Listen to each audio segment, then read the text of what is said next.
மக்கள் தொகை அடிப்படையில் ஒன்றிய அரசு கொண்டு வந்திருக்கின்ற இந்த தொகுதி மறுவரை என்பது தமிழ்நாட்டையும் தென் மாநிலங்களையும் வஞ்சிக்கின்ற ஒரு செயலாக பார்க்கப்படுகிறது. குறிப்பாக 1971ஆம் ஆண்டு மக்கள் தொகை கணக்கெடுப்பின்படி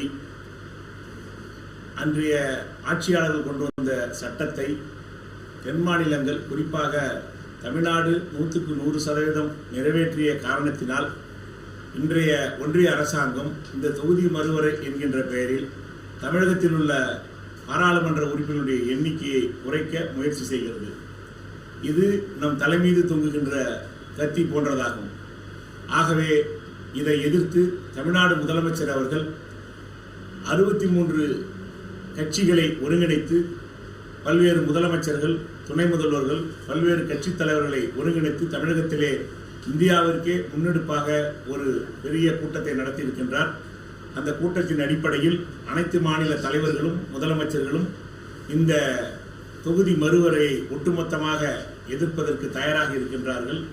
ஆகவே தமிழ்நாட்டை வஞ்சிக்கின்ற இந்த சூழ்நிலை, இந்த நிலையை மாற்றுவதற்கு தமிழ்நாட்டு முதலமைச்சர் தளபதி அவருடைய தலைமையில் அனைத்து கட்சிகளும், அனைத்து மக்களும், ஊடகங்களும் ஒன்று திரண்டு ஒருமித்த கருத்தாக இந்த தொகுதி வரையறை எதிர்க்க ஒன்றுபட்டு போராட வேண்டும்.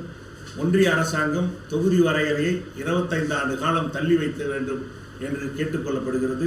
அது மட்டுமல்ல, தமிழகத்துக்கு தர வேண்டிய 100 நாள் வேலை திட்ட பணம் 4000 கோடி ரூபாயை தராமல் ஒன்றிய அரசாங்கம் வஞ்சிக்கின்றது. அதை எதிர்த்தும் அதற்கு முன்னெடுப்பாக பல்வேறு போராட்டங்களை தமிழ்நாடு முதலமைச்சர் அவர்கள் நடத்தி வருகின்றார். இந்த அடிப்படையில் இந்த போராட்டம் தொடரும். ஒன்றிய அரசாங்கம் தொகுதி மறுவரை பின்வாங்கும் வரை இந்த போராட்டம் தொடரும். தமிழகம் வெல்லும், தமிழகம் போராடும். நன்றி.